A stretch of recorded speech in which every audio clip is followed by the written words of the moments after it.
You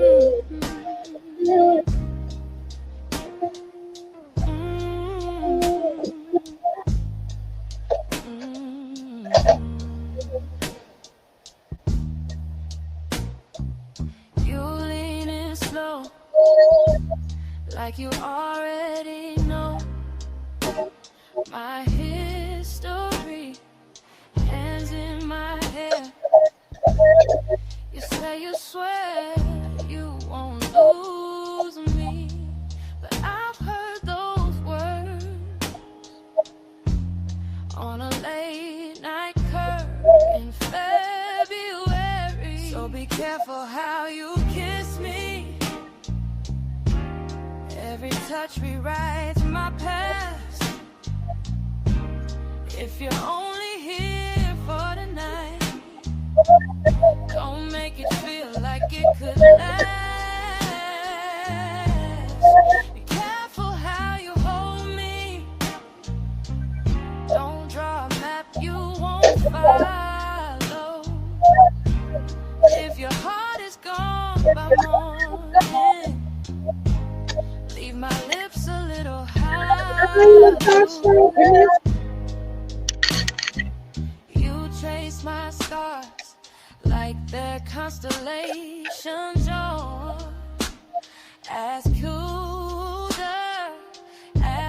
I was before the world made me colder. I laugh it off while every wall is tipping over. So be careful how you kiss me. Every touch rewrites my past. If you're only here for tonight, don't make it feel like it could last. Be careful how you hold me. Don't draw a map you won't follow. If your heart is gone by morning, leave my lips a little hollow. Don't say my name like a promise you can't keep. Don't make my nightmares sound like dreams I might believe. Oh, just be careful how you kiss me. Every breath pulls me inside.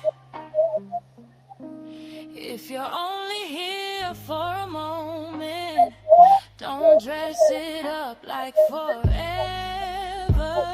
this time. Be careful how you hold me. If you're already letting go, be careful how you kiss me. I fall faster than you know.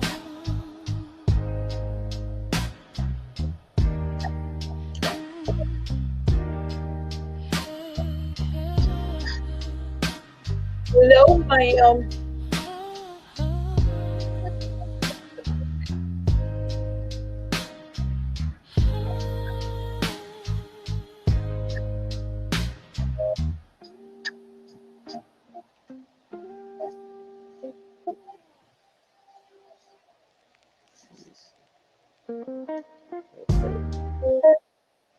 All right, welcome to the Legacy Liftoff live portion. Hello, Miss Latasha. I saw that you answered me in the private chat. You should be able to do it on comments now. I have to pull up the book for a moment here so we can look at it together. I hope you're feeling better.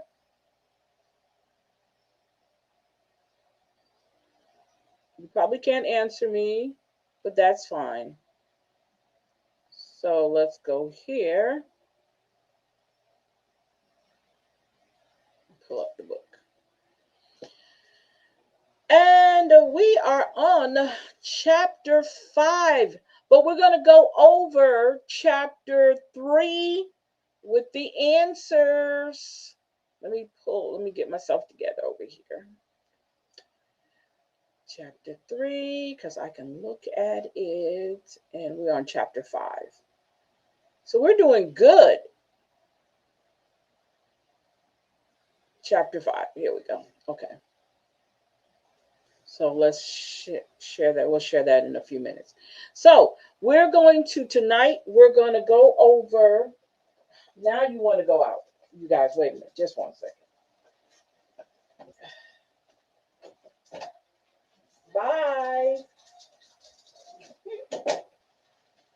Okay.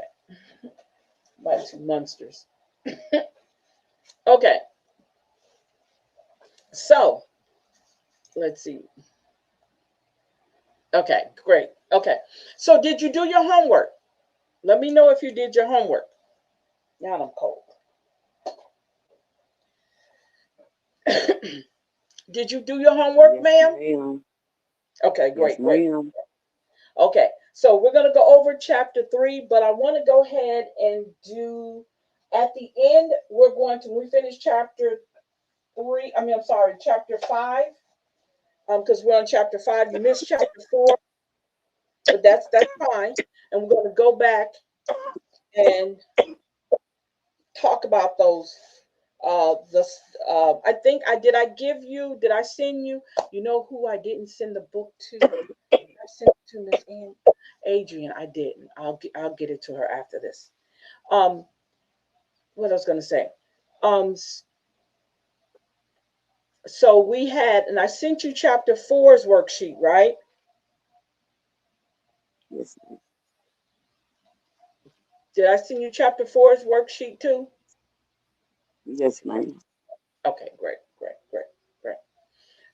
So how have you been feeling? How's everything been going? You don't have to go deep into everything, but on the surface, let's talk about the surface. How's it been going? I'm gonna keep it to myself. I'm Huh? okay. Okay, I'm gotcha, okay. gotcha. Okay, cool, awesome.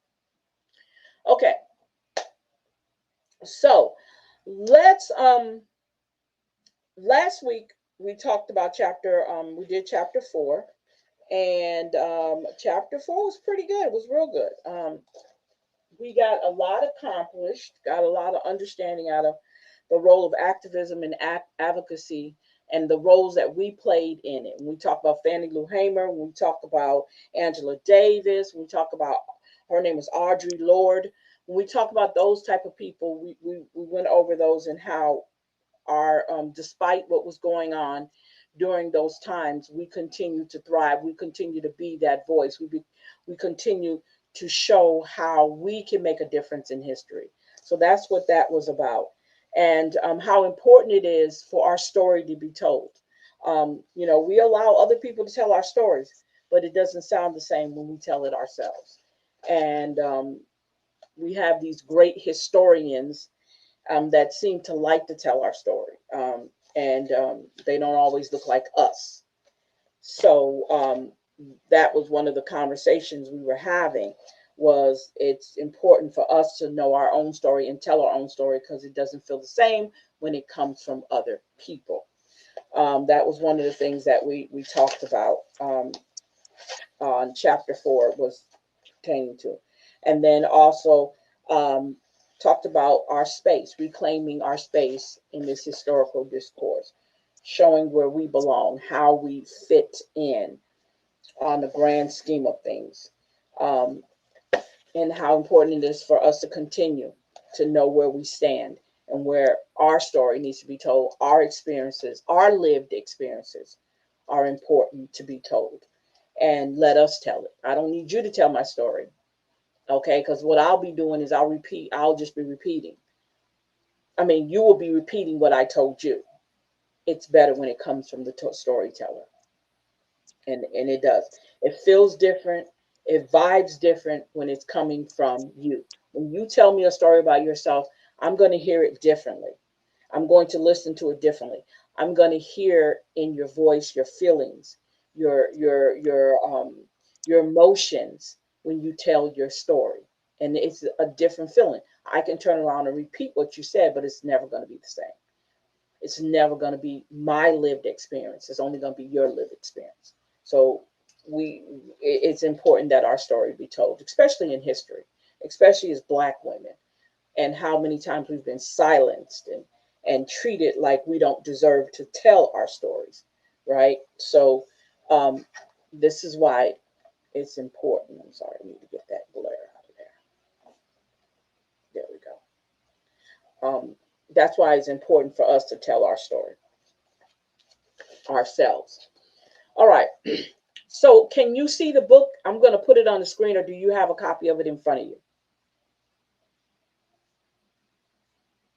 No, ma'am, I don't see it on the screen. I don't have a copy. Well, I do have the copy of the book in my email, but not on. Okay, so let's see if I can make it big enough for you to see, because you know what I'm about to do, right? You do understand what I'm about to do, right? You hear me? Oh, you don't want to answer. Okay, it's like that. Okay. No, it's not that. No, ma'am, I wouldn't be disrespectful like that. No, I Miss, wouldn't. look, I wouldn't do that. look. You're not being disrespectful. Quit being so serious, Latasha. I'm not being. I'm Uh-huh. serious like that. Shamir had to read I herself, understand. so you have to read now. Just kidding. But but yeah. So we're gonna. It always does that to me. Let's see. Yeah, we're on chapter 5. So I do would love to hear you read some things. Would you do that for me? Yes, ma'am. Okay, you're so sweet. Okay, let's see. And let me know if you can see that. Barely, but I can see. I can see it up there. Okay. I Because have a if I trouble seeing small words. okay. So if I make it any bigger, I don't want it to go off the screen where you can't see the sides like we did before. Remember what happened the last time. So I don't want you to have that problem.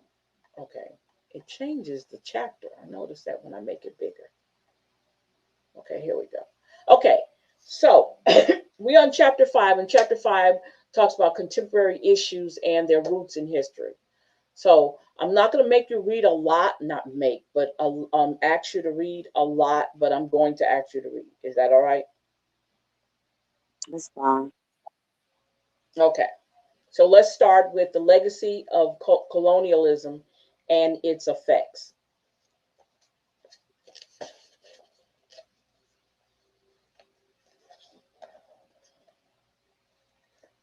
You ready for me to start? Yeah, yes, I'm waiting on you, baby. Go ahead. Okay. The legacy of colonialism profoundly influences the present day experiences of Black women, embodying the systematic equalities that extended beyond more historical narratives. These women have historically been at the intersection of race, gender, and class, facing unique challenges that are often overlooked in mainstream discussions about colonies' impact. The Mhm. historical issue, what is that? Erase, Assures yeah, of erasure their means contributions, yeah,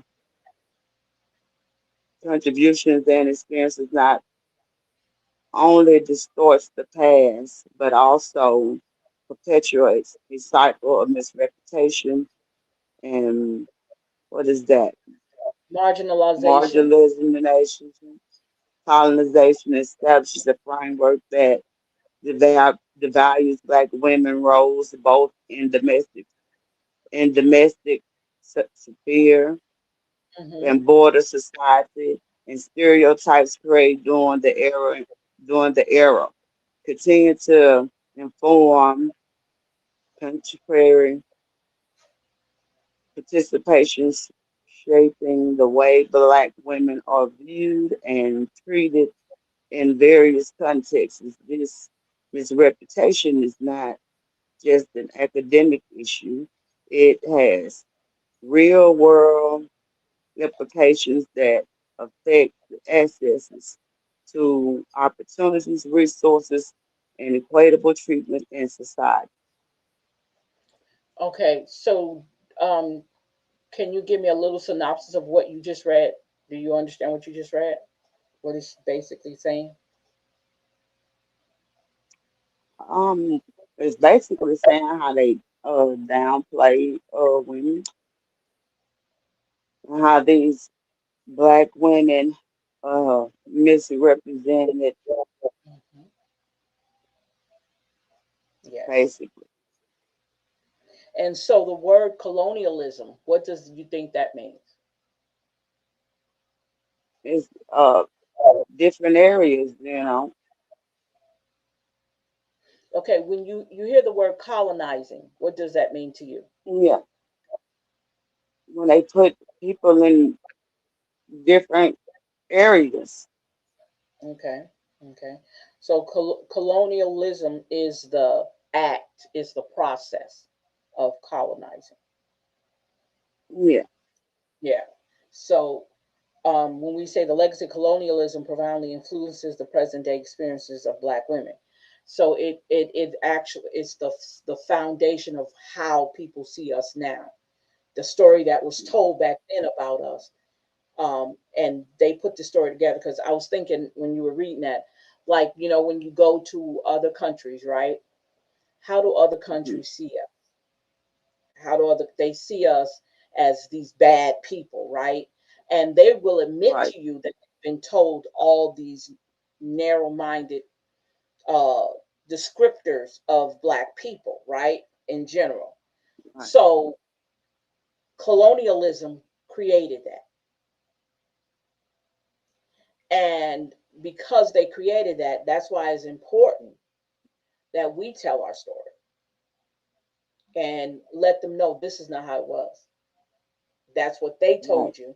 That's what they indoctrinated you to believe about us. And then when people come here and actually really meet us, they see that they've been lied to. Now, a lot of them won't admit it, but they realize they've been lied to. And colonialism played a major part in that. Okay. So, would you read this for me? I'm not going to make you read the whole thing, but would you read this next paragraph for me?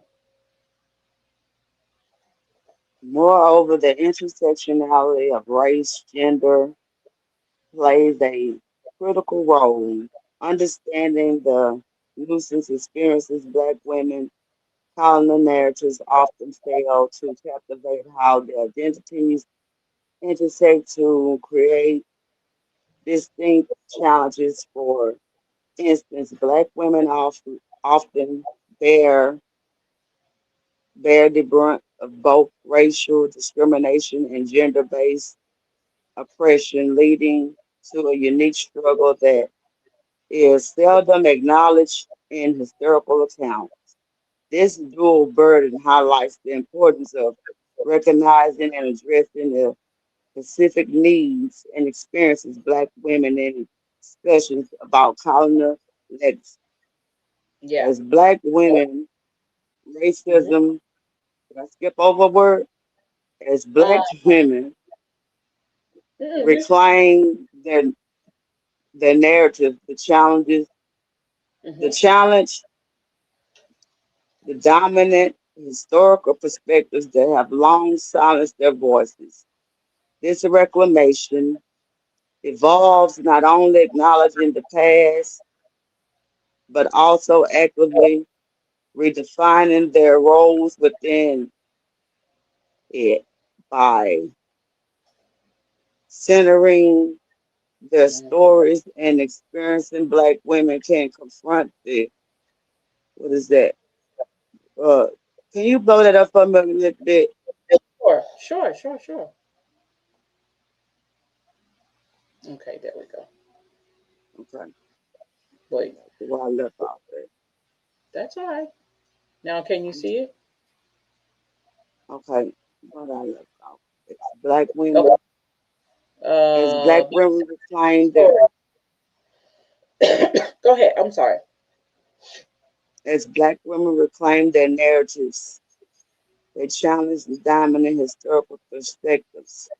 They have long silenced their voices. The direct something is in that word over there. Reclamation involves not only acknowledging the past, but also actively refining their roles within it. By centering their stories and experiences, Black women can confront the re- Remnants. residents, yeah, of Hmm. colonialism and advocate for social justice and equality. The resilience and activism are vital in dismantling the oppressive structures that continue to affect their lives today. Hmm. In conclusion, understanding the legacy of colonialism is essential for recognizing the ongoing struggles faced by Black women. It requires a crucial examination of historical narratives that have misrepresented and excluded their experiences. By embracing intersectionality, we can better appreciate the complexities of Black women's lives and work towards a more inclusive and accurate representation. History and honors their contributions and challenges the status quo. Hmm. So, what did you get out of that? Now, by continuing to educate yourself and um, on these women and everything that they have fought for and reading their stories and everything, um, basically carrying the torch for them, people will um, understand what they have fought for, and nobody can downplay it. Hmm. Um, everything that they have fought for. Exactly. So, can we use that if we're talking about that from the standpoint of what history is when it comes to Black women?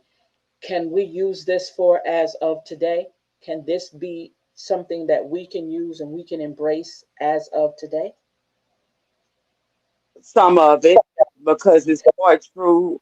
Some of it is part true, and some of it is they don't tell the whole story. You have to Right. basically dig and do the homework yourself. Mm-hmm. Exactly. And so, okay. So, when it comes to your story, do you think this would definitely um, be part of if someone was to ask what happened to you during a certain period of time? When we talk about history, would this work for you to tell them how history affects you as an African American woman or as a Black woman? Could you tell that story and could you give Yes, I can examples? tell that story. Hmm. Yeah, you have to basically create your own story Hmm. and put it out there. Hmm. So, you know, nobody can put words in your mouth, whether Hmm. good or bad. Exactly. So that's why it's important for um, each person to tell their own story. Hmm. Exactly. Exactly. Hold on. Okay. Yes. Okay. I'm sorry. I am going to get you your information. Okay, Pumpkin. I'm sorry, I'm answering somebody. I will get you the information. Okay, you didn't send me the link. Um, let's see. Hold up. Okay, are you talking about the link on here? Let me ask her, because I don't know if she's talking about the link here. Are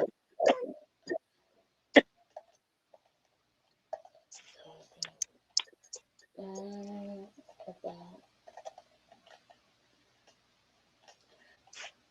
Okay, let me. Yeah, let me see this. Oh, okay. Let me send her the link real quick.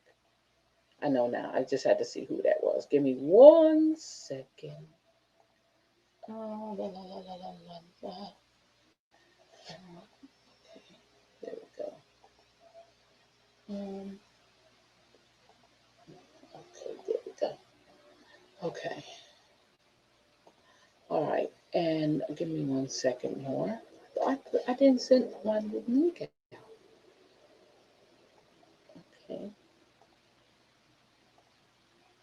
Okay. And let's see. One more person. Let me see that. Okay.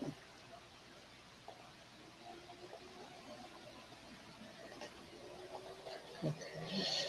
Did I send it to her? No, I didn't send it to her. There we go. I thought that's me thinking crazy. I thought I had sent my link out already, but I didn't. I need one more person. Did I? You're here already, but I sent it to Miss Bailey. Yeah, I sent it to her. Let's see. Um, um,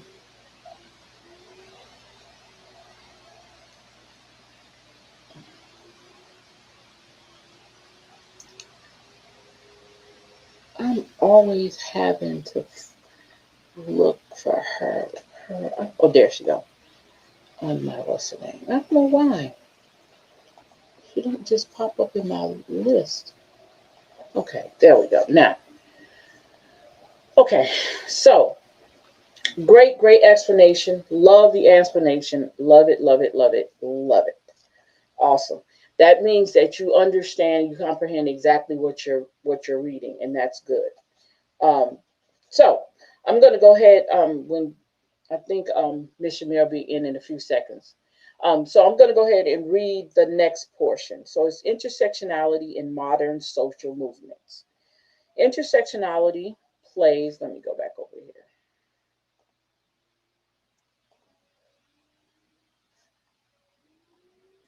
So it says here intersectionality plays a crucial role in understanding the complexities of modern social movements, particularly as they relate to the experiences of Black women. This concept acknowledges that individuals hold multiple identities that intersect to create unique experiences of oppression and privilege.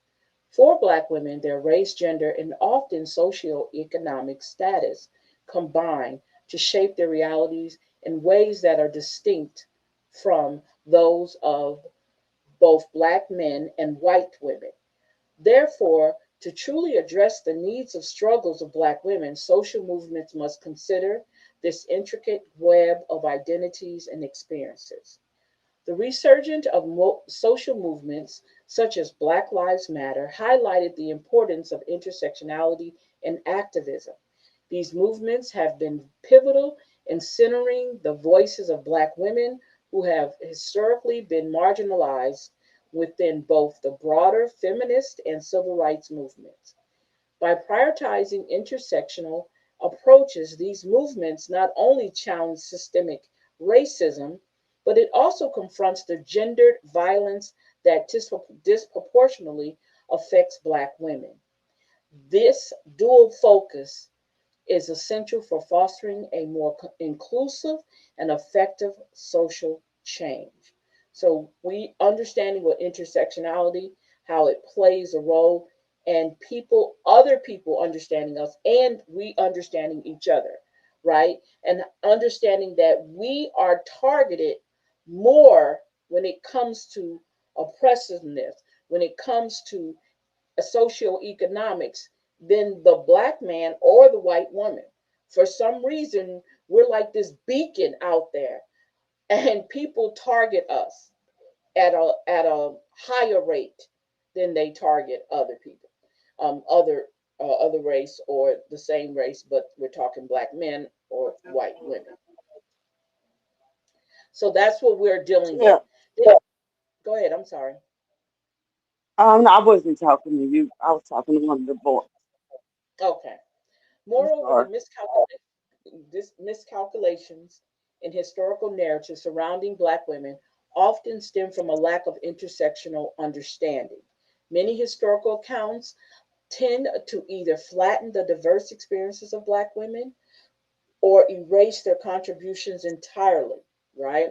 By reclaiming their narratives through an intersectional lens, Black women can assert their rightful place in history, challenging the dominant narratives that have sought to minimize their roles. This reclamation is not just about recognition, it is a powerful assertion of identity and agency. The intersectionality of the Black woman, a Black female, experience also extends to to educational access.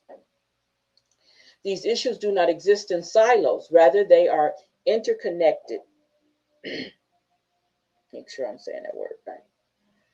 Interconnected. Now I forgot where I read it.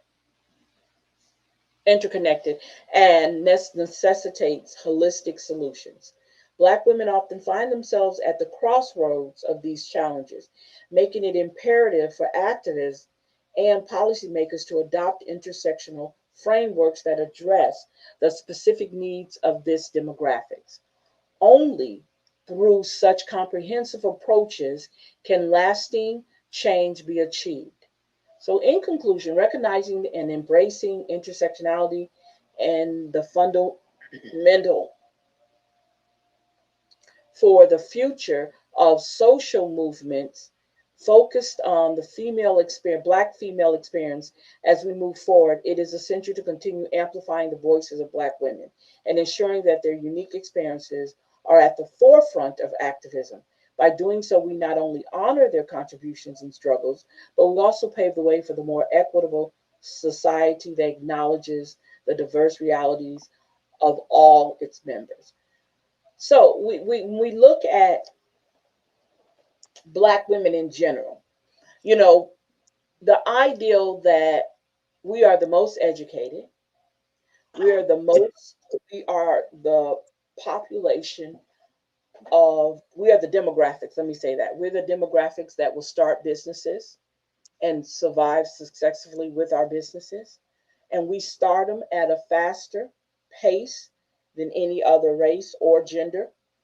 Um, and I think a lot of times we do this, we fall into that because it's a necessity, right? You look at the ideal that 300 over 300,000 federal workers were released. Majority of those released were Black women. Why do you think they went targeted Black women? Why do you think they targeted Black women?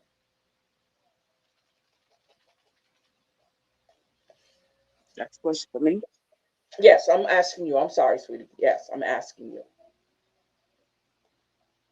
Well, they target Black women because they know, and this is just my opinion, Hmm. because a lot of those women are qualified. mm, Let me say, probably overly qualified for different positions that they sit in. Exactly. Exactly. These were women who had high grades. They were GS 14s, 13s, 12s, 10s, 16. I think the highest is GS 16s. So they were up there. They did not want them in a place of power, right? And these people have been functioning in these positions for years effectively, effectively. Their job, they were doing their jobs, right? They did not want them in those positions. And then they replaced them with people who do not even know what they're doing. That's the sad part about it. These people that are in these positions don't know what they're doing. Even when you think about the military, the non-promotion of a lot of the Black women who were in the military who served for us, right? So so just imagine what their stories will be when it goes down in history. They have a story and only they can tell it. So colonialism plays in that too. What happened to those women in the federal system happens, and it's important that we know that this can happen in the private sector too. Don't just think it's federal that would happen to. It can happen in the private sector too. where you get up there, and it's not a lot of us in those positions already. Okay. So this can continue, especially now that they feel like they have a free reign to squash and not let us say what needs to be said for us. And they threatened us, and they do things to keep us from speaking up. But it's our story, and we have a right to tell it. We have a right. See, sometimes in situations, people think it's all right for them to tell you how you need to react to what they've said to you or said about you or told your story, right? They think it's all right now that I can tell you what your story is, and I react to me telling you, no, that's not my story. And you get upset and say, no, you can't tell me how to react. No, you can't tell me that this is not how you can't do that. You don't have that responsibility because it's my story, and how I interact with my story and how I tell my story is my business, is my story. But people seem to want to do that sometimes. They want to be in charge of how you react to them telling your story. You can't do that. So this is what we're talking about when we talk about somebody else laying down what happened to you in your history. Those women should never have gotten let go. These women were very effective in their jobs. Okay. And the ideal that they no longer work. A lot of them retired early. And I was hearing that a lot of them haven't even gotten their retirement checks. Yeah. And look, another thing, you let them go, but guess what they did? They started consulting firms. They started getting government contracts because of their expertise and their experience. They created their own jobs. So no matter what they tried to do to us, it doesn't work because we're always going to have what they say, a ram in the bush. We're always going to have a way to thrive. So that's why it's important for us to tell our stories. Let us go down in history. Now just imagine 300,000 people can go down in history and tell individually how what took place to them, what happened to them, how it affected them, and how they got over, how they came out of it and did something else great. Some of them started their own corporations, their own firms. So you didn't put them down. You didn't make them put them in a position where they couldn't get around. They made another way. And that's historical. That's something to talk about when we talk about socioeconomics and the way that we grow and how we expand and how we do. All of that is part of our story. It's part of history. And that's something we definitely have to keep in mind at all times, is that everybody has a story and everybody has a right to tell it, right? So that we have Miss Shamir. Miss Shamir, do you want to start reading right here, bridging the gap between past and present?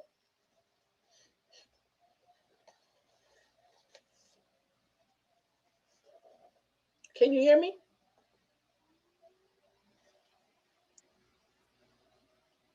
Hi, Miss Bell. Miss Shamir. Hello. Hey, are you there, Miss Shamir? Let's see. I just put my phone on the charger. It's tripping. Okay, okay. So, Miss Bell, did you get a copy of this book? Yes, ma'am. I did. Okay. Can you see the screen? Yes, ma'am. Okay. So you want to start reading there for me? I can. Okay. Thank you, ma'am. Good evening, ladies. How Bridging, you Hi, Miss doing? Linda. bridging the gap between past and present. The journey of Black women through history is often marred by miscalculations and omissions that obscure their essential contributions. Bridging the gap between the past and present requires a critical examination of historical narratives that have largely sidelined their voices. By revisiting these narratives, we can uncover the rich tapestry of experience that have shaped Black women's identities and roles within society. It is crucial to recognize that history is not a fixed account, but a ah, dynamic, I can't even get the word out right. Interplay of perspectives that music includes the stories of those who have been historically silent. In contemporary discourses, the intersectionality of race and gender plays a pivotal role in understanding the unique challenges faced by Black women. The historical context of those struggles, from the era of enslavement to the present, highlights how these challenges have evolved yet remain deeply rooted in systematic inequalities. By acknowledging this intersectionality, we can better appreciate how past injustice continue to resonate in today's social political landscape, affecting the lives of Black women in various spheres, including education, employment, and healthcare. Okay. So what did you get out of what you just read? Okay, that, let me see here. I can't go back up. Yeah, hold Um, up, hold up. There we go. I with this, I don't know if I can explain it. Okay. Um, it's just like the social political landscape.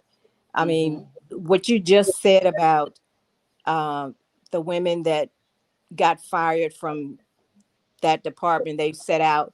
We can we can do this, especially with DEI. It wasn't just made for us. It was actually, from my understanding, it was for white women to catch up or whatever. Because Mm-hmm. white people, I fear, well, don't fear, but believe that they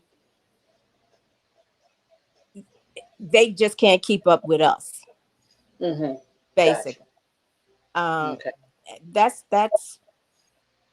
what I think. Mhm. And that's it's there's no wrong or right answer to this. So don't feel like you have to be obligated to say the correct thing. There's no because this is your understanding of what you read. It's not my understanding, it's what you understood on what you read. So it's not a wrong or right answer. But yes, you're correct.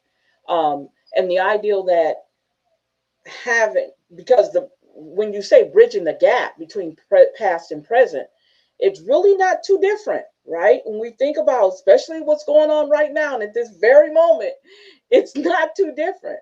You Right. know, the DEI came in, we're being slowly but surely pushed out the way. We have become a nuisance to them. We've become too loud. Our light has shined too bright for them.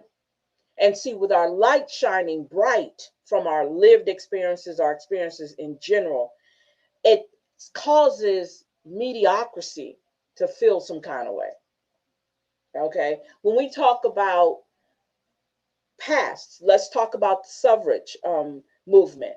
Remember, we talked about, I don't know if you were on or not, we talked about Fannie Lou Hamer. We talked about Ida B. Wells. We talked about how Ida B. Wells, even though her and her groups got together and fought for women to vote, right?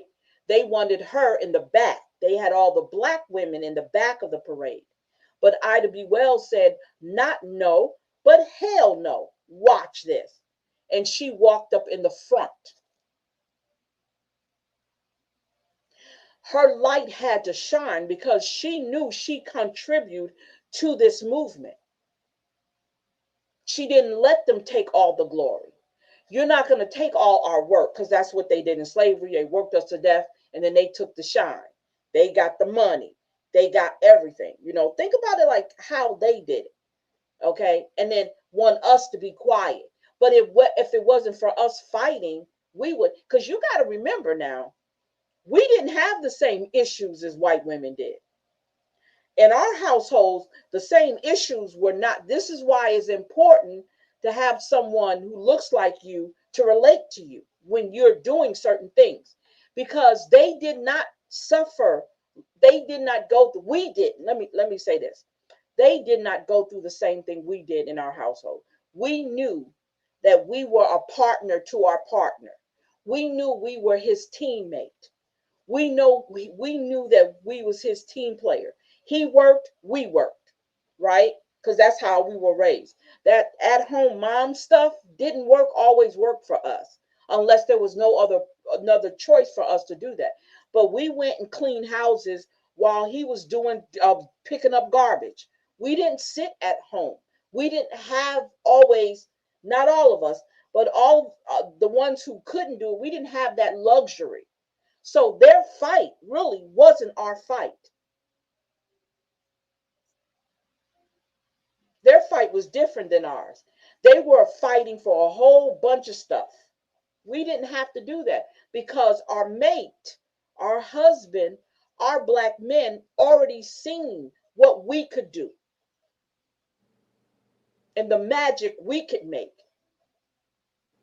So their situation wasn't like ours. You got to remember, Ida B. Wells had her own newspaper company. She had two of them, and she started a school. So our issues wasn't the same as their issues.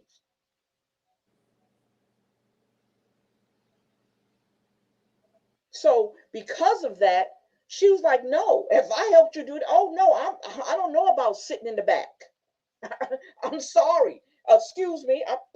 Excuse me. Thank you. I'm getting in the front." And Mm. that's what we have to do when it comes to us telling our story. Hold up. No, no, no, no. You're not going to make me a small. You're not going to make me feel like I don't deserve. You're not going to put me in the back. I belong in the front because my story is just as important as yours. Matter of fact, my story is probably much more interesting than yours. Think about it like that. I mean, I'm not saying it for us to have a big head, but I'm saying we need to step into the shoes that we belong in and wear them and be proud to wear them. So our issues wasn't their issues overall. So we had to see things differently. We didn't mind helping out, but it wasn't the same. And to me, she is such a vital reason why black women should never walk around with their heads down. Her, Fannie Lou Hamer, Shirley Chisholm. Look at Shirley Chisholm. Let's put her out there. Shirley Chisholm was a black woman that ran for president. She literally ran for president. She was the first black woman to ever run for president. Just imagine what she went through. I don't know if I played the video on here or it was on my other show, but I played her story about what she went through. Somebody told her she couldn't do it. White men told her she couldn't do it. But she did it. Whether she ran, whether she won or not, she did it. And her story can only be told through her lived experience if she was still here. And that's how we have to continue to see this. This is why it's so important for us to tell our stories. We can go down, we're in Louisiana, right? So this new case law, right, has set precedents on how we vote, right? Nobody can tell that story but us because it affects us directly. It affects everybody else, but we live where? Right here in Louisiana, where that case was heard. And they made a decision on it. So that affects us. So nobody can tell our story. Nobody can tell how we're reacting to it. Nobody can but us. Everybody's going to get hit by it. But the citizens, the African American citizens, it hit us differently, especially when we were the only black district in the whole state, or we were part of the black district that was created. And now it's no more. So do you see how we directly affected by that, and how important it is for us to understand that, how it's going to affect us not only now, it's going to affect our children in the long run, the whole 9 yards. It's going to affect the whole generation because of this.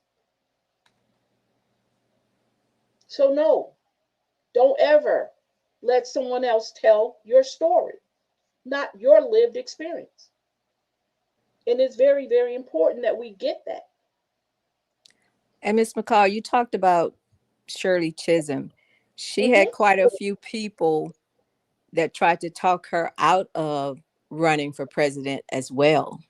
Yep. Yep. I watched the movie. It's been a while. I need to go back and watch it. But yeah, she had a lot of people to try to convince her that she couldn't run, she couldn't win. Exactly. Exactly. Matter of fact, I mean, if I, it's a Saturday night for me, I don't have anything else to do. We can actually go to YouTube because I think I showed it on my other platform. But we can definitely go to YouTube and watch it. It's not a big deal. I love watching it. So let's see what we got over here. We definitely, and it's a great story. Just like Fannie, when I watch Fannie Lou Hamer, I'm telling y'all, I'm gonna be honest with you, I start crying. I cry when I watch Fannie Lou Hamer because I the did way, too, and I seen something. I seen something yesterday. uh-huh, Um, and I was reading what had happened to her and several other black women, mm-hmm, and what I read mm-hmm, made me change my whole mind about a lot of things. Let me just say that because yeah, I can do that. mm-hmm, yeah, So after I read that, I understood, and it helped me make a lot of decisions on what my mind had been fighting on. mm-hmm, And mm-hmm, I made my decision and I'm sticking with it. gotcha, gotcha, awesome. And this is why our history is important to us. If it's not important to anybody else, it needs to, especially black women. You know, we look at what our Martin Luther King did, we look at Medgar Edwards, Malcolm X, and all that. We can relate because those are our black men. But when black women stand up and put themselves in the positions of doing the things that they do, man, please, it's a whole I different agree. thing. I agree, Miss C. Because, and I honestly think the women were more influential than the men in Black Yes, history because they had yes, more loyalty towards everything. If yes. you get what I'm Oh saying, wow, the that is men a they were whole, more so trying to top each other. Oh, yeah. I was doing this first, and then you come to town. Because I watched a movie dealing with the I think it was the I don't want to say the wrong thing, but it was a movie based off MLK. It was about the voting. It was about the voting. I watched it on Netflix maybe like 2 years ago. It was about how Oprah Winfrey was like the main star on the movie, I believe, and she was trying to she walked up to the man and he was trying to give her a quiz on what she knew before she was able to vote, and he failed her every single time. And Yes. that's when that Selma, I think it was a Selma. It was Selma, I Uh-huh. think. Yeah, Mm-hmm. that's how I learned a lot of, I learned a lot of history from movies. And Yeah. because I've been out of high school a long time. In high school, that's when we actually got to learn, a lot of black history before they started eliminating it out of the schools. Mm-hmm. So, and I think that's why social studies was always my favorite. And people these days don't know what social studies is. They always say, "What is social studies?" That's history. Yeah, that's They back then exactly. they called it social studies though. Yeah. And Yeah. Yeah. they That's right. so the autobiography of Miss Jane Pittman Mm-hmm. was a Yep. good one. That's right. That's right. Yes. And it's so much. We are, and that's what makes it so great being a black woman. Yep. It is the most. I think when we got blessed to come out of our mom's wombs as black people and as black women in general, I don't care what nobody say. We are the shit. I'm gonna say it, and it's not about trying to be um vain. It's not about trying to be arrogant or egotistical. I'm talking about our power, the power that we held on to. And so many of us are disconnected from our powers because of all the things that's been told to us and all the things that have been said about us. So we carry all of that on us. And so we never get the chance to show our power. We never get that opportunity. People go to their graves never expressing who the beautiful people that they truly are, because no one has ever given them that chance, because we're called ratchet, hoish, 304s, and all this different things, because there's all many, many, many, many, many facets of Black women. Everybody deals with life differently, right? But if we can everybody hone in on their powers, we're something else. We are.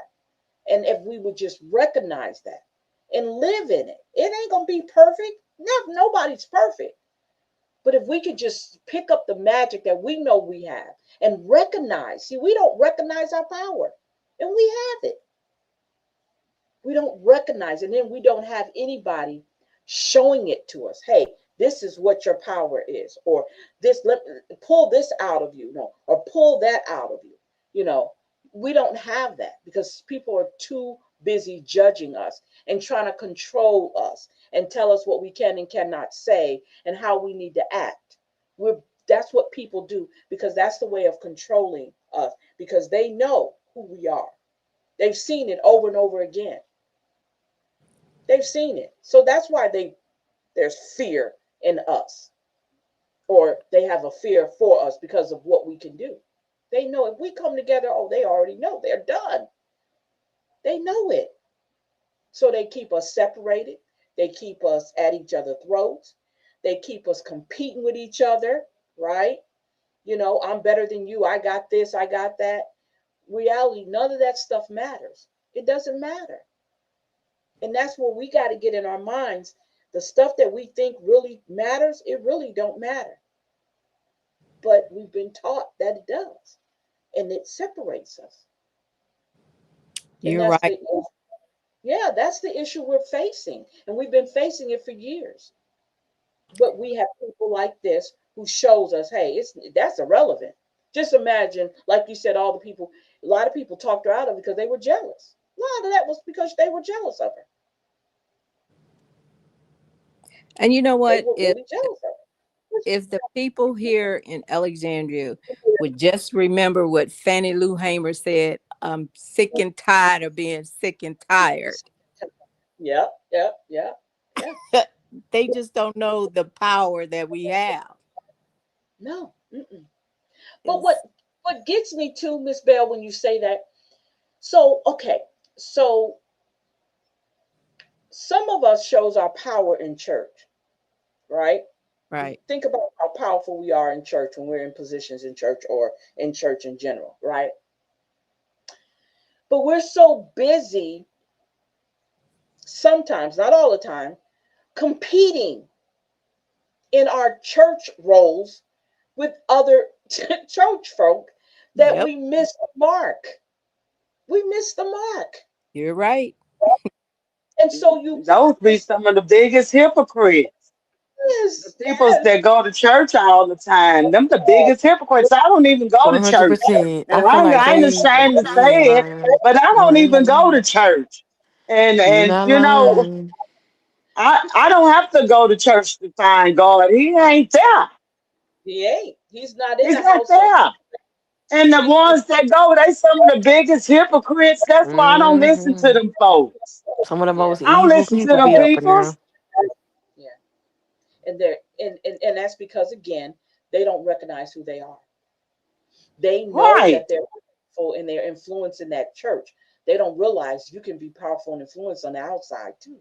Yes, But ma'am. you're not. Yes, You give ma'am. it, you give it all to the church. You know, you don't give it to your neighborhood. You don't give it to your community. You give Mm. it to the church, to the same people you see every day. I mean, to the same people you see every Sunday, Wednesday, Thursday, whatever nights their events they have them on. That's who you give it to. You don't give it to the people who really probably need it. And I'm not talking about it always on a spiritual level. I'm talking about it as a woman, period, a Black woman with the knowledge that we have. Because I'm not taking away from their knowledge, their intelligence, else they wouldn't been able to influence anybody. And we waste all of that power. And it's crazy. And maybe there's hope that eventually the tides are turning, and we're doing what we're supposed to be doing. And this is not people, I'm not talking about people that, they know what it is, that they recognize they have that power and not using it. I'm talking about people who don't even recognize they have it. They know they have the influence, but they don't know what to do with all that influence when it comes to how they can really impact ordinary people. Mothers who need someone to talk to because they're having a hard time. Mothers who have undisciplined children and they don't know how to work with them. You know, they do it in church during Sunday school, right? They know how to work with those kids in Sunday school as Sunday school teachers. And mothers, sometimes they're afraid and they're ashamed that they don't know those things. Women in general, Black women in general, are sometimes ashamed. And this is where these women can come in and help out. So I think it's a war that can be won, but again, we have to know it. And we have to have people in our corner telling us all the time.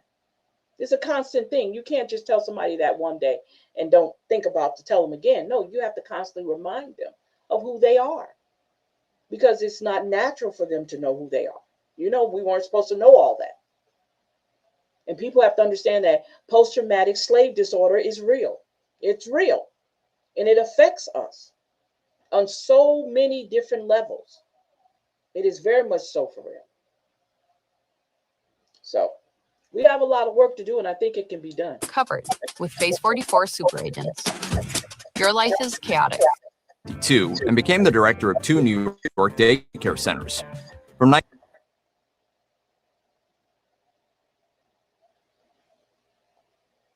In 1968, Shirley Chisholm became the first Black woman elected to Congress, and in 1972, she became the first Black person to campaign seriously for the presidency on a major party ticket.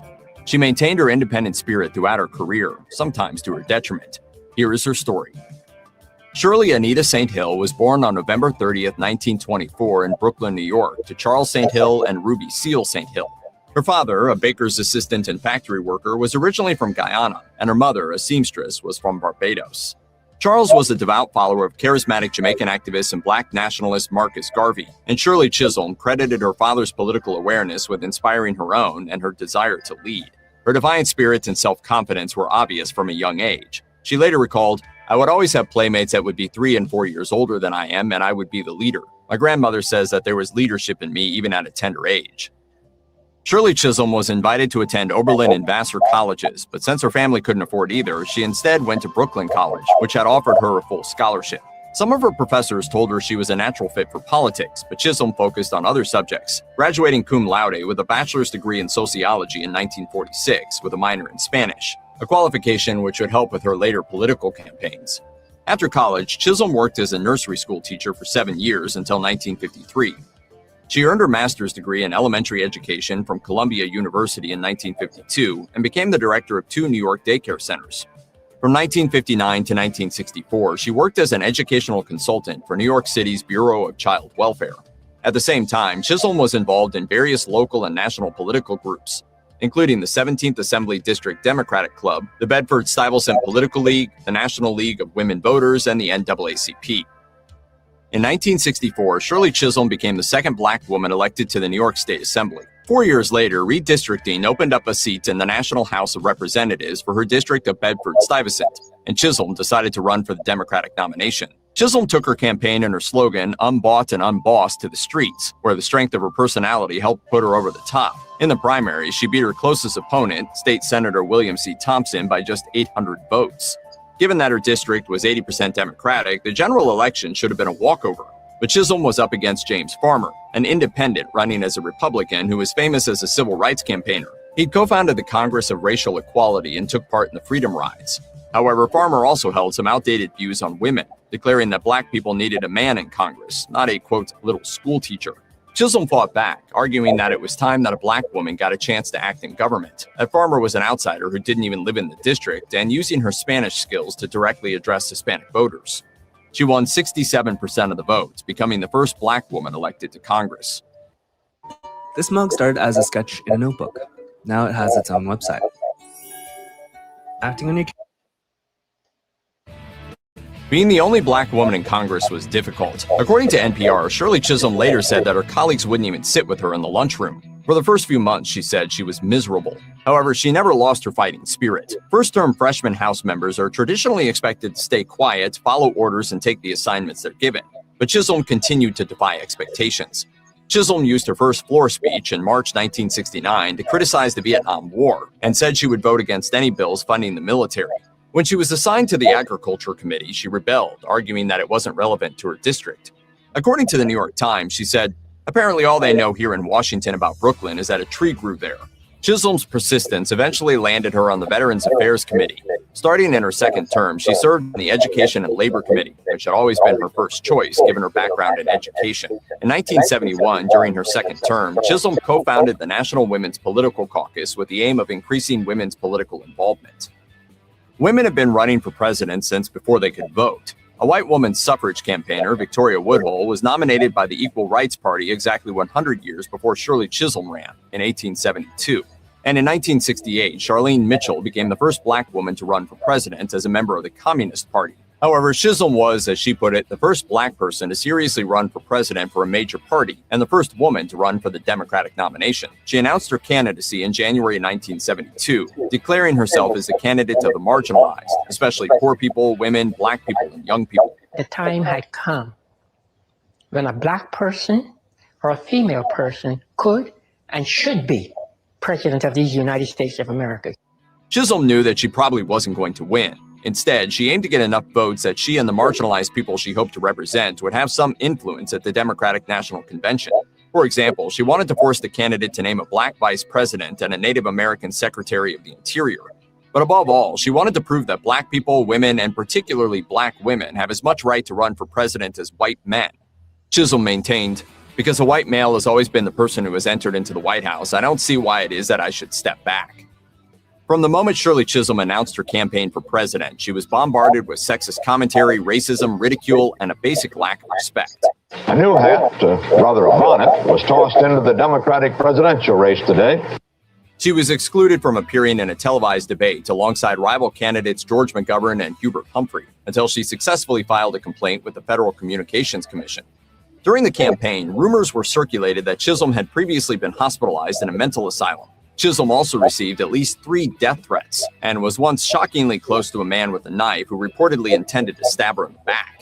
Plenty of white people openly refused to vote for a black candidate, but Chisholm felt that her gender was used against her more than her race. In 1982, she told the Associated Press, "When I ran for the Congress, when I ran for president, I met more discrimination as a woman than for being black." I didn't have many signs that indicated I was doing the right thing, really. I really didn't have. People were looking at me askance. Shirley Chisholm inspired many people around the country to volunteer for her underfunded campaign. They managed to get her name on the ballots in 12 states. She also received an endorsement from the Black Panther Party and accepted it despite backlash. However, Chisholm struggled to convince many black men and white feminists to commit to her when it mattered at the DNC. She delivered emotional speeches to the Women's Caucus and the Black Caucus, promising that if they united behind her, they could influence the party's program. But only 2 other members of the Congressional Black Caucus, which she had co-founded in 1971, ended up endorsing her, and even they dropped their support by the time the DNC convened. The National Organization of Women, which Chisholm was an early member of, refused to officially endorse her. White feminists like Gloria Steinem and Bella Abzug ultimately supported George McGovern, who was more progressive than his fellow frontrunner Hubert Humphrey. McGovern later betrayed the feminist faith by refusing to put her reproductive rights plank up for a floor vote at the last minute. It was a hell of a position to be in, really. I wondered how I got as far as I did during the presidential campaign. Chisholm finally collected 151 delegates, which was respectable given her underfunded grassroots campaign, but nowhere near enough. Yet she maintained, "My greatest achievement is that I had the audacity and the nerve to make a bid for the presidency of the United States of America." On May 15, 1972, Democratic presidential primary candidate George Wallace was shot and paralyzed while giving a speech in Laurel, Maryland. Then governor of Alabama, Wallace was infamous for being an ardent segregationist and racist, which is why many of Shirley Chisholm's supporters were appalled when she temporarily suspended her campaign to visit him in the hospital. Wallace was apparently shocked too, especially when she told him, quote, "I wouldn't want what happened to you to happen to anyone." Wallace's daughter, Peggy Wallace Kennedy, told the Washington Post, "Daddy was overwhelmed by her willingness to face the potential negative consequences of her political career because of him." Despite the backlash from her supporters, Chisholm maintained that she had done the right thing. One campaign worker, Barbara Lee, now a California congresswoman, recalled to the Post that Chisholm told her, "I may be able to teach him something, to help him regain his humanity, to maybe make him open his eyes, to make him see something that he has not seen." It seems she did. Wallace renounced his former beliefs, publicly asked Black leaders and communities for forgiveness, and appointed a record number of African Americans to state positions. Kennedy credited Chisholm with starting this change, saying she, quote, "planted a seed of new beginnings in my father's heart." Wallace also repaid Chisholm directly, helping her gather Southern votes for her 1974 bill to extend minimum wage laws to domestic workers, many of whom were Black. Never Trumpers, Cassidy and Fleming. Cassidy voted to impeach Trump. Fleming brutally attacked. Shirley Chisholm championed the marginalized throughout her 7 terms in Congress. Before her presidential run, she and Bella Abzug introduced a bill that would have funded high-quality child care for all families. It passed the House, but was vetoed by President Richard Nixon. Chisholm later sponsored a bill extending and amending the school lunch program and introduced an amendment that made it possible for 5 million more children to access free lunches. When President Gerald Ford tried to veto the bill, Chisholm convinced her colleagues to override him. She also championed a guaranteed minimum annual income for families, a farm workers' bill of rights, a bill to amend asylum procedures, and a bill that would have returned areas of the Black Hills National Forest to the Sioux Nation for 10 years. In 1977, Chisholm co-founded the Congressional Women's Caucus and became the secretary of the House Democratic Caucus. She also gave up her hard-won seat on the Education and Labor Committee to become the first Black woman and second woman ever to sit on the powerful Rules Committee. In 1978, she demonstrated her independent spirit when she became the lone Democratic holdout in the Committee on the Natural Gas Regulation Bill, arguing that it would disproportionately impact the poor. Throughout her career, she refused to automatically endorse candidates or colleagues just because they were female, Black, or a Democrat, and she made deals with Republicans to get what she wanted. In 1982, Shirley Chisholm announced that she wouldn't seek re-election. Her decision was partly based on the general political shift to the right, which she felt impacted her ability to pass the progressive legislation she wanted, and partly it came down to personal reasons. Chisholm's second husband, Arthur Hardwick, was badly injured in a motorcycle accident in 1979. Nearly losing him made Chisholm realize that she'd given so much of herself to her political career that she'd neglected her personal life. She told the New York Times, "I had no time for privacy, no time for my husband, no time to play my beautiful grand piano. After he recovered, I decided to make some changes in my life." She told the Washington Post that she didn't decide to leave Congress immediately after Hardwick's accident and that he encouraged her to go back to work.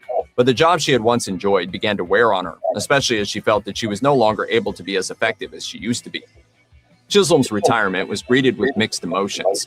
The independent streak that had seen her occasionally break with the Democratic Party line and expectations of many in the Black political community had made her enemies. But she also received thousands of letters and visits from people who were devastated that she was leaving, and she felt some guilt, but true to form, she never wavered on her decision. Shirley Chisholm didn't spend all of her retirement playing piano. From 1983 to 1987, she taught politics and sociology at Mount Holyoke College. In 1984, she co-founded the National Congress of Black Women and campaigned for Jesse Jackson's presidential bid, even though he had been one of her main detractors during her own campaign. Chisholm died aged 80 on January 1, 2005, after a series of strokes. Today, more people are acknowledging Chisholm's legacy and her impact on American politics. In 2015, President Barack Obama awarded her the Presidential Medal of Freedom. In 2019, the largest state park in New York City, the Shirley Chisholm State Park, opened in her former district and childhood home, Brooklyn, in her honor. She was played by Uzo Aduba in FX's miniseries on the Equal Rights Amendment, Mrs. America, in 2020. And Danai Gurira is set to play her in a movie following her presidential bid, The Fighting Shirley Chisholm. As someone who became a first many times in her life, Chisholm knew that she'd made history. But in an interview shortly before her death, she said, "I want history to remember me not that I was the first black woman to be elected to the Congress, not as the first black woman to have made a bid for the presidency of the United States, but as a black woman who lived in the 20th century and who dared to be herself." Check out one of our newest videos right here. Plus, even more grunge videos about historical trailblazers.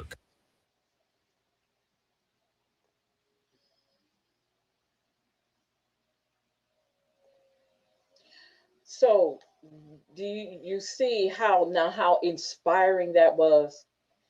I didn't know it was other two women who ran before her. I didn't know that. You learn something every day, but I do remember her story.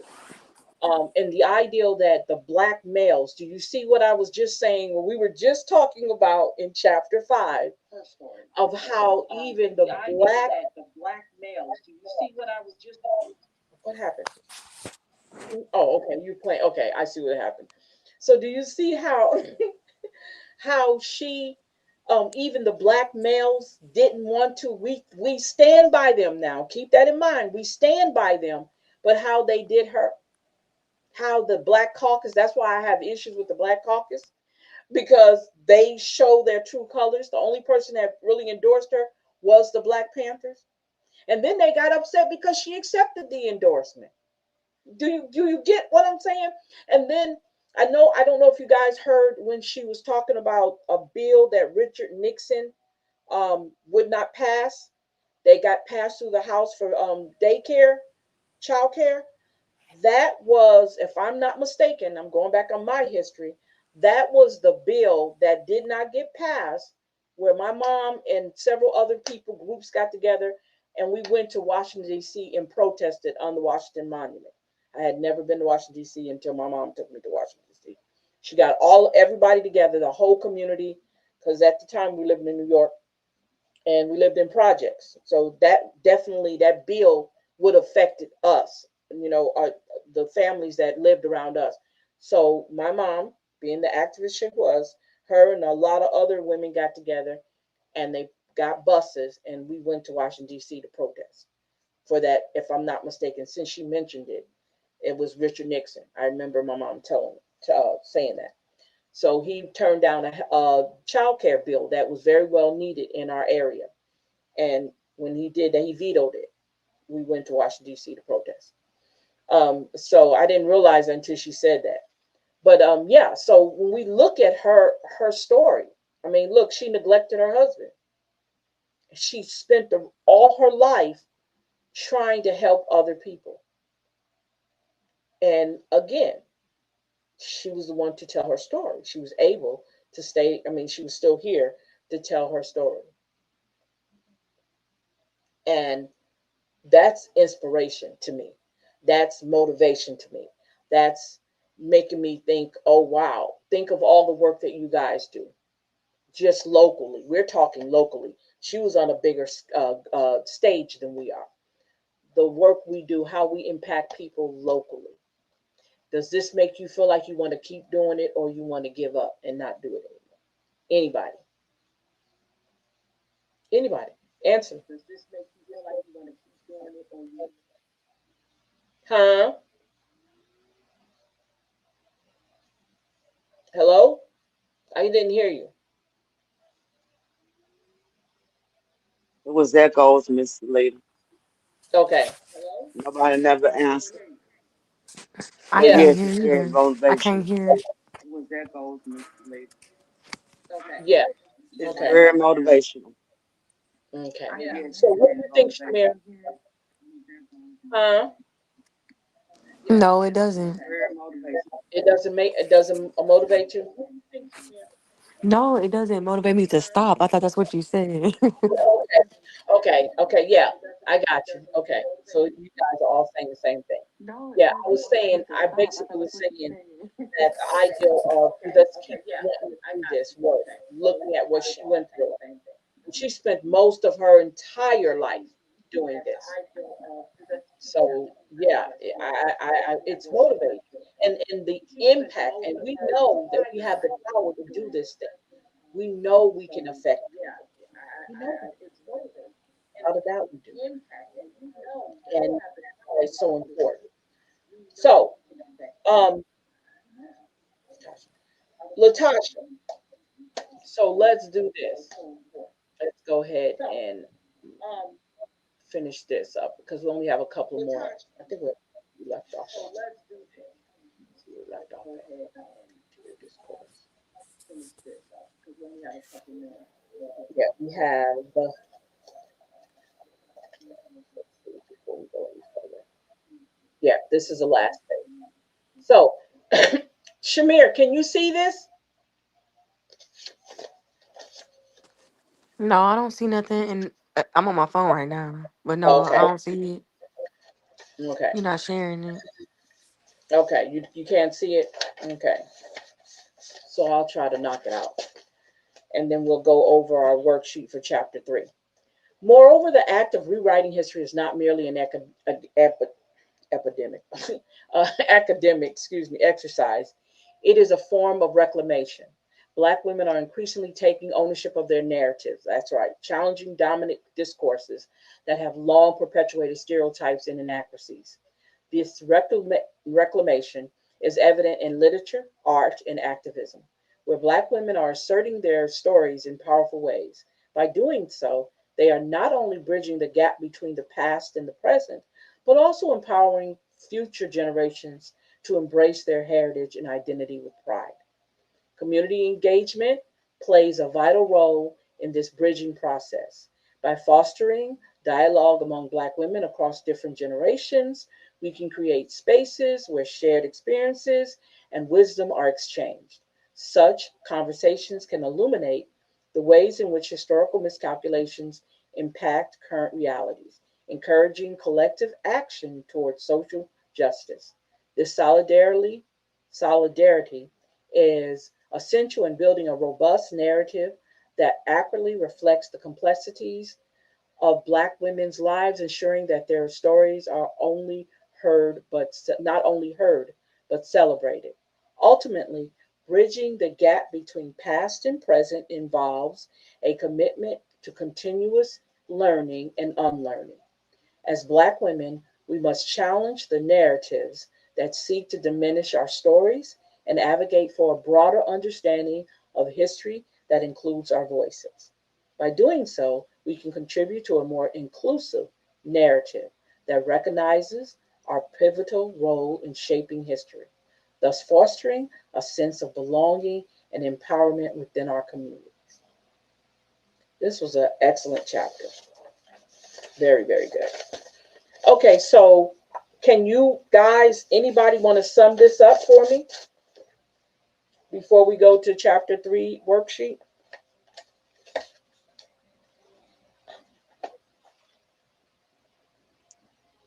Anybody?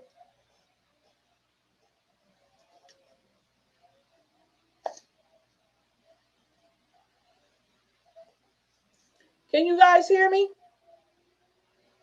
Everybody on mute. Can y'all hear me? I try to keep mine on mute so you don't pick up no Can you background guys hear me? noise. Okay, that's all right. But do you understand what I'm saying? Do you? So what summing all this up?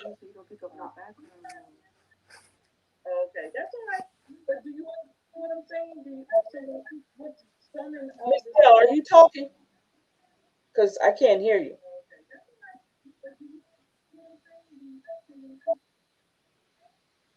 Anybody?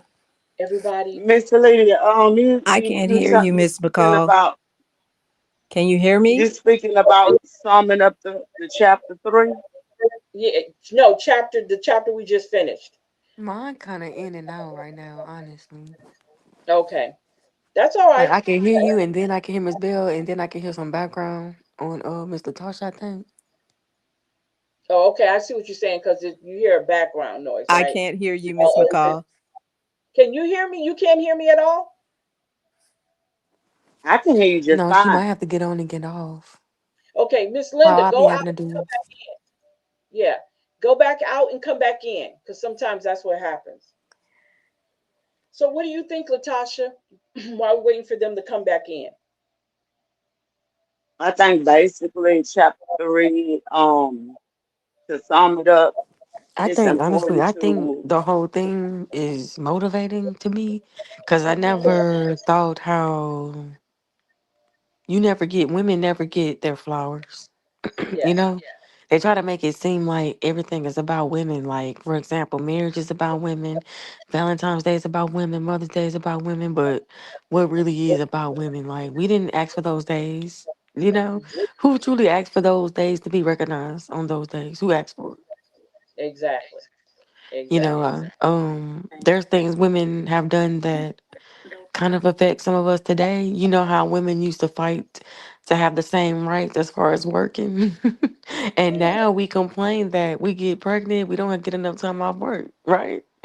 yeah. But you Yeah. but you know, but you all fought for us to have the same rights, which is cool, but when it comes to the labor laws, it's still not fair. You Hmm. wanted us to work, you know? Hmm. Yeah. But when we have kids and stuff like that, we gotta hurry up and get back to work within what? 2 months? Hmm. Not even fully Exactly. healed yet, but that's what we asked for, right? Exactly. But I just say that to say, like everything you wrote in the history of it and the videos you showed, it just you don't black women don't get that appreciation. Literally, never. We don't get that kind of appreciation because what's really going on in the world, social media is winning. And Yes. everything that's depicted on there, it's not even about music no more. You old enough to turn the to turn the music on and off. You old enough to make your decision on what you like to listen to. But everything that's on Exactly. social media, there's some stuff you see that you don't even want to see. Like for example, I have a cousin that she just popped back on the internet, and I looked at her body. I said, "Hey, girl, you got you a BBL or something?" I'm joking. Hmm. She messaged me back and said, "Oh yeah, girl, I went and did this and that." I'm like, "Oh, because." You let social media influence how you feel, and that was another reason why women don't get their flowers because men don't think we deserve them, and the world doesn't think we deserve it. So that's how I feel about it. Hmm. Okay. Okay. Miss And see, Bell. that's why I'm glad I have a new page because I don't have to worry about really being distracted by the noise, and I Hmm. can pick and Yeah, choose. I can pick and choose, and when they get to exactly. distracting me, I can just block 'em. That's Yeah. right. It might I love sound that block it might button. sound cold. Mm-mm. It No, it might ain't sound cold. cold, but when they get to cutting up like that, I like the where Yeah. block they button. That's it's my getting favorite. distracting, and I just block. Hmm. Keep on keeping And it on. ain't to be dirty. It's just that you just get sick of it, But it's Yeah. and not I just personal block. though. And if you take it personal, then that's your fault. That's how I see it. You can't let social media run you. Why do you care if I removed you from my page? It's never that serious. But Exactly. everybody take it that serious. I didn't feel out with people over stupid stuff like that. Psychologically, Cause I we've got to. unfriended you. I don't care. Ain't we too old for all that? Yeah. Yeah. Your energy's But just it's not good. Alexandra. You already know. No, You just in already know. your energy's just not good. Exactly. Miss Bell, how do you feel about I that? made a new page because, and this page getting too high because I'm almost at 300 friends and that's too many for me. But um, I made a new page because my other page was full of dead people. If I'm being honest, I'm Yeah. just being honest. I had a lot of dead people, and that was depressing to me to see that they not here. Because people will tag them, for their birthday and for mothers, like just different things, and it was just depressing to me. So I removed it. I removed all the people I didn't want on my page. No more. I just went ahead and I didn't want all my pictures on there no more. Unless I posted it. So I just wanted a brand new everything. And if I let you in, I'll let you in. It's Exactly. VIP now, honestly. I don't blame you. Miss Bell, Yeah. can you Yes, hear me? I can hear you now. Okay. Okay. Sometimes you have to do that. You have to go in and out for some Now reason. I I don't. can't hear Miss Salida. I'm gonna come back. No, what you no, what you think? Are we What we're talking about chapter 3? we chapter? Well, actually, we're going to do the worksheet on chapter 3, but I actually want to talk about the chapter we just finished, which is Okay, chapter we just finished 4. no 5. Oh my goodness, I'm way behind then. Hmm. Uh, We did 4 last week. okay. See, I was listening to four last week. I Yeah, didn't really yeah, come you in should on have. it. Um, it's a lot in four. Um, with the like Shamir said, with social media and stuff.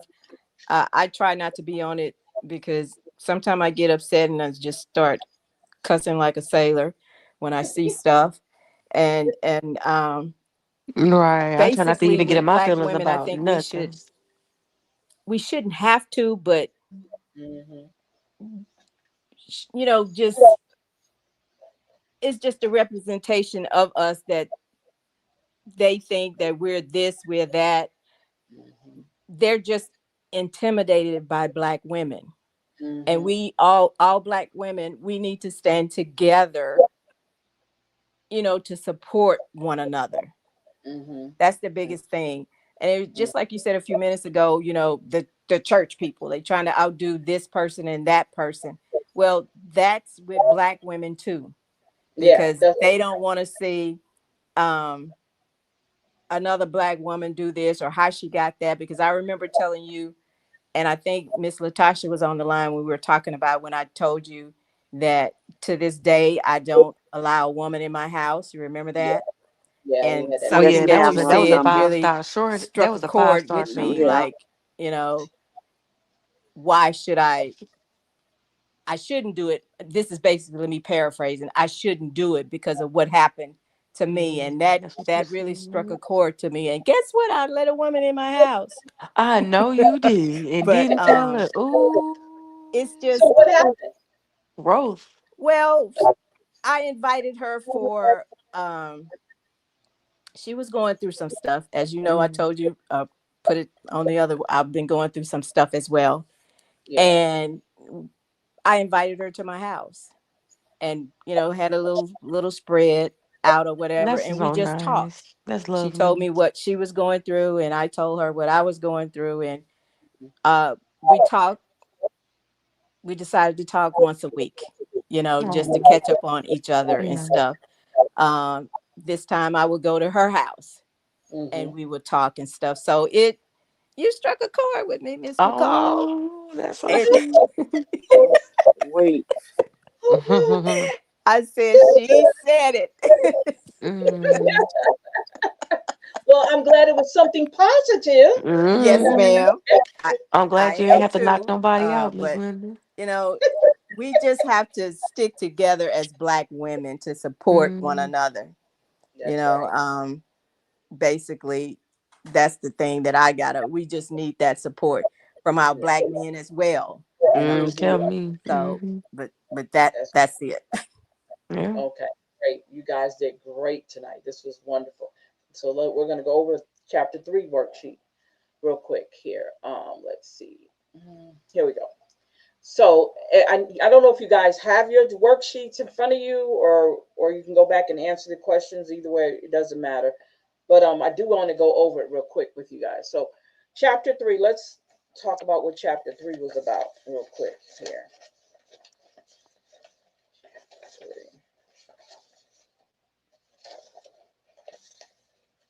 Okay, where did chapter 3 go? Mm, mm, mm, mm, mm, mm, mm. Give me a second, y'all.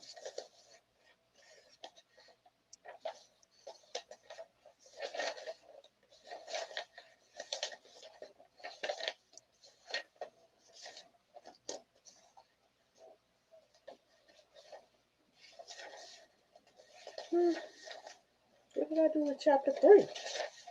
So the first question on chapter 3 was, in your own words, explain how you feel we have been misrepresented.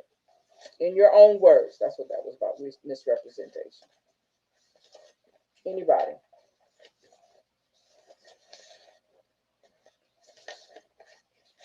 Anybody? Did you hear me? I think we have been misrepresented, in my own words, Mm-hmm. because they don't put the full story out there.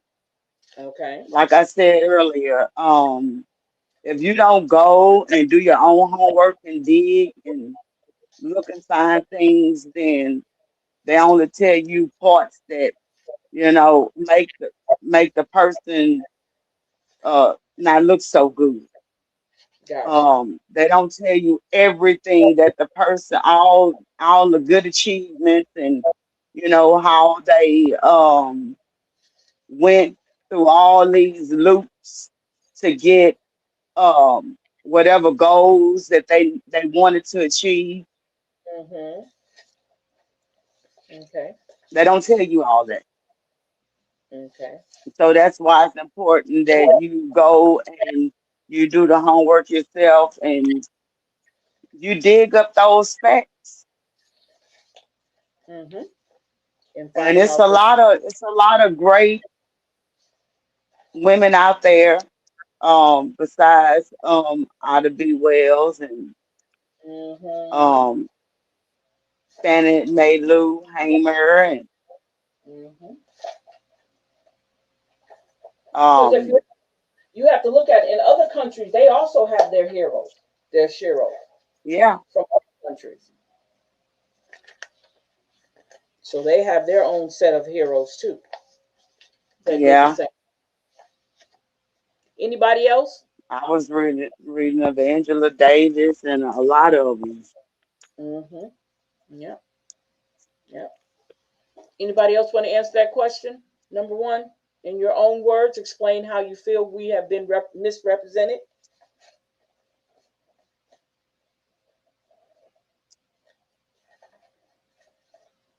Don't get shy now.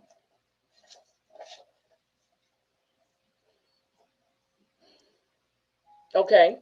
Can't get no answer out of anybody. So number two is, do you believe the rewriting of history must must involve what? Give a full explanation. So when we talk about rewriting history, what should it involve when it comes to us?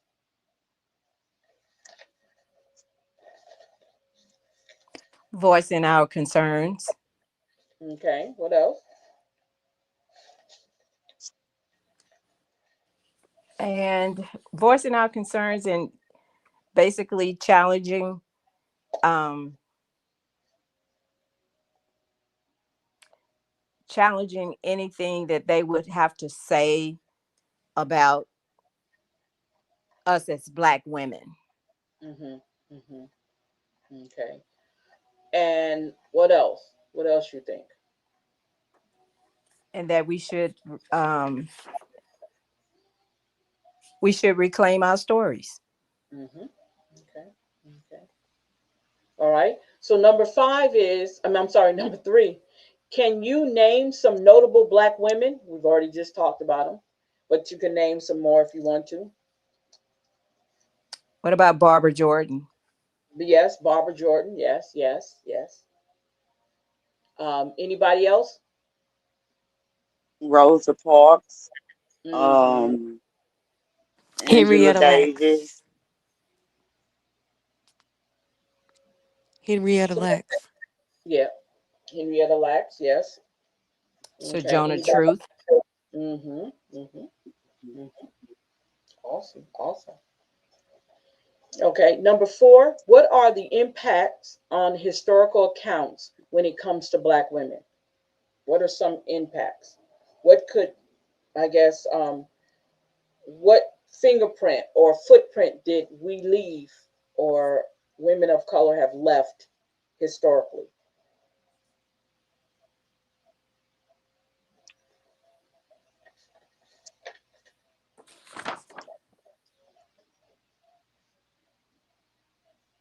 The impacts that they left on On our history. generations, Yeah, on our history. Hmm. that anything is possible when you put in the work.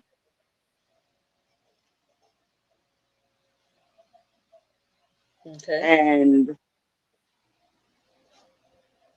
I don't know,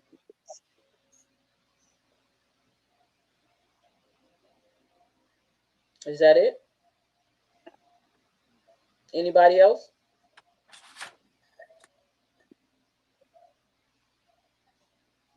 Repeat it for me, please. Yes, sure. I said, what are the impacts on historical accounts when it comes to Black women? How did we historically impact our history? Easily. The lady who invented the beauty stuff. I watched the Uh, movie on her. The one that invented the beauty products for our hair. What was her name again? Mammy Walker? Madam C.J. Walker. Yes. CJ. I said Mammy. I meant to Yeah. say CJ Walker. I Madam think C.J. Walker. Yeah. Madam C.J. Walker. it's Madam CJ Walker. But Mhm. no, it's actually another Black woman from what they said that worked for her that she stole that stuff from. That's what they said. But they always finding something for us Oh Black. yeah. Okay. Wait. Yeah, they said that she was a lady who worked for her, and Mm-hmm. she took Oh yeah, I'm about to took. watch that movie again. I forgot, and she the one that ended up getting rich off of it. Yes, yes, Or she didn't give yes. her credit or something like that. Credit, almost like Mm. Colonel Sanders did the Black lady who came up with the recipe for fried chicken. Same difference. It's a different Oh. color. Hmm. Yeah. Mm-hmm. Okay, so number five, you guys. Oh yeah, it's getting late. I'm gonna have to let y'all go. Number five is to honor the true essence of Black women's experiences. What must take place? That's a good question. I think we The should true come is become more engaged in our stories, in our history. Um, what Yeah. else? Understanding our narrative, getting them to understand our narrative. Mm-hmm. Exactly. Exactly. yeah.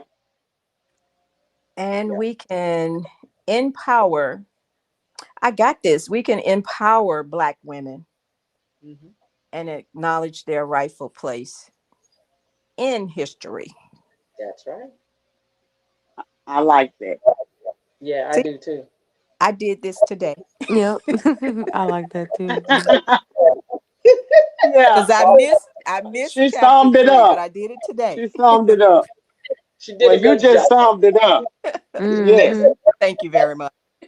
Did a wonderful job in that. That's an A. I'm It's okay. speechless. I follow along with my homework.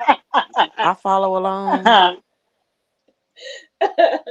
But all you guys do a great job, and I really, really, truly appreciate you guys doing this. Yes, we Because do. I told you, this is like my love. I look forward Mm. to this all the time. Because my whole thing is getting our people to understand, getting our Black women to understand how important they are, and how we have our own narrative and we can't allow anybody else to tell our story. I was telling Shamir last week, we were talking, and I was telling her how her, have put yourselves out there. And because you put yourself out there, you're part of history now. You're part of Alexandria local politic history. You have to claim that. You have to claim it no matter what nobody tells you. You have to claim that and wear it boldly. Mhm. Wear it boldly. Okay? Yeah, So because I you're took going. that as an insult, and you know how you had to tell me it wasn't an insult. Sometimes I take a Yeah, lot of yeah. things as insults. So I'm And then getting used to taking compliments because I'm not used to getting a lot of. I do, I I just be looking understand. at people crazy, honestly, because you really can't trust people and stuff that they say. So that's why I Yeah. be looking like, no. But I'm getting used to accepting compliments or trying to filter them out if they are compliments or insults. But it doesn't matter because again, Mm-hmm. Right. it doesn't matter. They can say it the way you want. It's how you perceive it. How do you see you when someone says something to you? It's not about what they're saying. It's how do you see you? You know, if you don't see yourself like that, then that's fine. But again, when someone's complimenting you, say thank you. You don't have to tell them, no, I ain't doing that. You ain't got to do all that. Thank you. I'm glad you Yeah, like it. that's what I do and keep going. Going. because you don't want to give them no insight on who you are and what you're trying to do. You know, Mm-hmm. let them. Right. Everybody's going to have their perception of you anyway, just by the things that you say, Right. how Good or bad. good or bad, and you have to accept it. You know, Mm-hmm. and Right. because it's all about their perception of you, not what you look at in the mirror. Is their perception.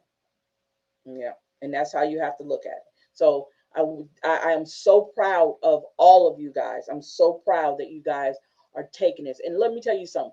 This is harder for me than it is you guys, because I never thought that I would be at a point, and I talk to women all the time, that this we have this close knit. We're not a clique, we're not a tribe. We're a group of women who find support in each other. And you have someone, me with my big loud mouth, that's always throwing a whole bunch of stuff at you and expecting you to learn it all in 1 or 2 nights, right? Because I don't have nothing else But you better to know do. what, Miss Alita, let me say Right. this. Let me say this. Hmm. I appreciate that because I'd rather somebody stay hard on me than Hmm. just give it to me the easy way because I'm not gonna know shit. I mean, excuse me, I'm not gonna know nothing. No, that's all right. You're grown. You And I can can curse. and no, ma'am, I don't do that in front of my elders. I try not to do that. So Okay. let me apologize for that. Okay. Okay. If they give it to you, if it's given to you the easy way, Hmm. you're not gonna know nothing. Yeah. So I prefer it be given to me the hard way. Hmm. Okay. So when I do get ready to bring it out, Hmm. I can Yeah. speak it fluently. Yeah. Gotcha. Gotcha. Gotcha. I get it. Because I Yeah. know sometimes my mind And I go like that because completely I'm the left. opposite. I like that because I'm the My opposite. I mind already go told complete. Miss C. I said, Miss C, why you got all these hard, heavy words up in here? I be stuttering and everything. I be like, look, most of the time when I'm reading, I'm just reading to make sure I'm not tripping over my words. I'm not retaining it at all. So I had to tell her that. Like, if I'm reading something out loud, it's no way Hmm. I can retain it because I'm too busy on trying to make sure I'm saying the words right. I'm not Hmm. retaining it at No, all. baby, So when you'll other be people read it, ashamed of that. I get it. No, I Don't. get no. I'm You'll just be saying I ashamed don't. of that. I mean, Hmm. long And the as you reason know, you know. exactly. And the reason why I tell you guys to read out loud, the reason why I have to start doing that is because I want you to hear your voice. Because see, lots of times we don't recognize our voices, right? Hmm. We talk, but we don't really hear our voices, right? So this is a way that you can hear your voice. And also it's a way, and you say you're opposite. Most people can read out loud and understand things and comprehend them. Hmm. You're opposite, and that's fine. There's nothing wrong with that. But for us, I understand when I read it out loud and if I read it more than one time. And also, let me tell you what Hmm. else it does for us as women. It helps us with dementia and Alzheimer's when you read out loud. It is very much so. It helps with us remembering words, different words. And I know some of my words are big, but we can always stop if you have an issue with that word and we can look the word up to get a greater meaning or understanding, a meaning I that think I just resonates. be getting tongue tied. That's what it is. Cause it's like big word after big word. I be like, hold up. Because it's something you I'm don't trying do to all. understand the first big word first before I get to the next one. But the Now I thing gotta is, understand what they mean together. I read out loud all the time to myself. So I think it really does help us, and that's why I'm glad I do this with you guys, is to get you guys to read it because it is a way of comprehending things differently too when you read it out loud. And then when I ask you a question about it, that's so that I want you to understand what you're reading too. That's a way of helping people understand what they're reading, is when you ask after they read it. Now, did you understand that? Now explain certain things to me. So that's why I do that too. And I love it. I love the idea that you guys do that. And it's another way of interacting. I don't want to be the only one reading all the time, which I read all the time. So I want you guys to, that's a way of interacting and getting you encouraged to say, well, golly, I do understand this. And my perspective on it and understanding how you understand it, because I'm in the process of understanding you too at the same time you guys are listening to me. So that's important to me too. Auditory is very, very important to me, to hear people get there, because I want you to get this. I don't want you to walk away and say, "Oh, guys, here we go with just another ebook she giving us to do," and we. I want you to learn something from this, and this is the reason why I do this, is for you guys to learn. And I think this right here, I'm gonna have to do another book like this because I love this. I love what you guys are getting out of this. And we can always watch videos on different women if you want. It doesn't matter because this is our class. This is our space on Saturday and Wednesday nights. So we can, and if you guys ever get bored and say, "Can we do something else?" Just let me know. We can always switch it up. I But definitely want to do the fun day. I'm gonna call it the fun day. The little vocab oh yes, I'm going. quiz Oh, thing. That'll be so fun. That'll be we're going to fun. do a vocabulary quiz, and I'm going to give you the words. And since she wants for us to learn more words, I'm going to give you some words, some serious words. Now, um, and you can't cheat. No, I'm just kidding. We're gonna do it together. I'm not gonna make you do it by yourself. We're gonna do it together. We'll get some words, 50 of them, because I like the number 50, and we're gonna go through them together.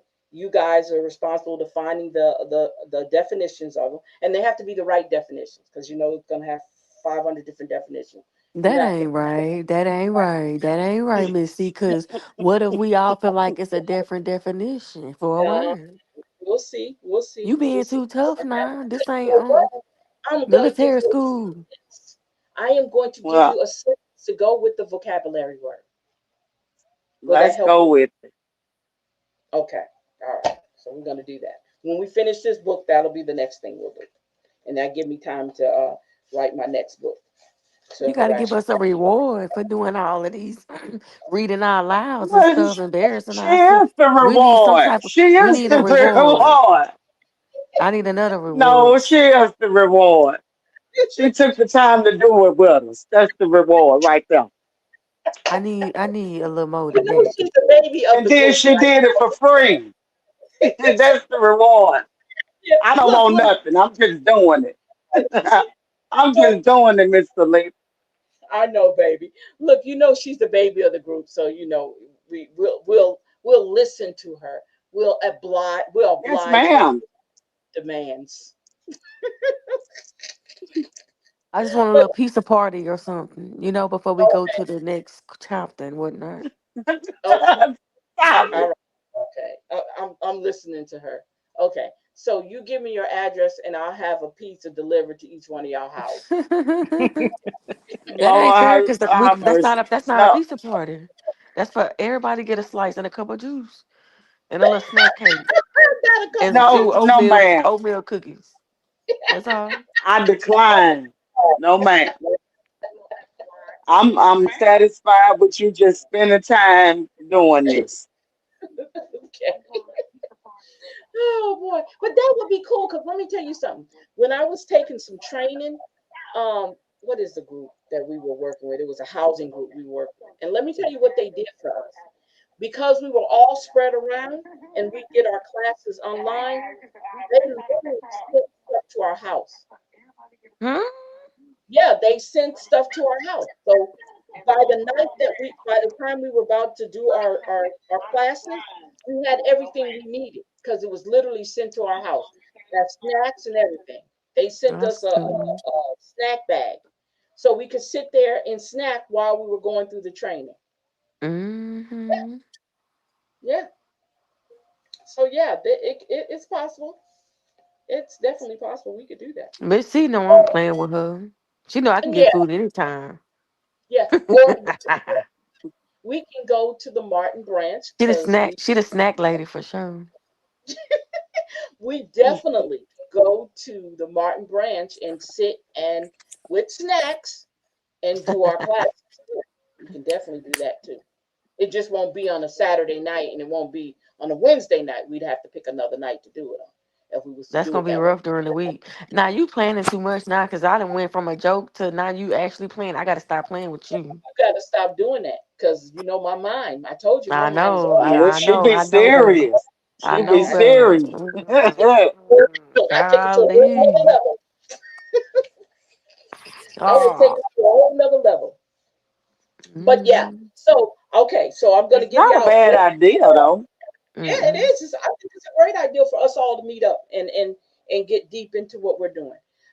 Maybe we can do that on our next book. Okay, so let me say this.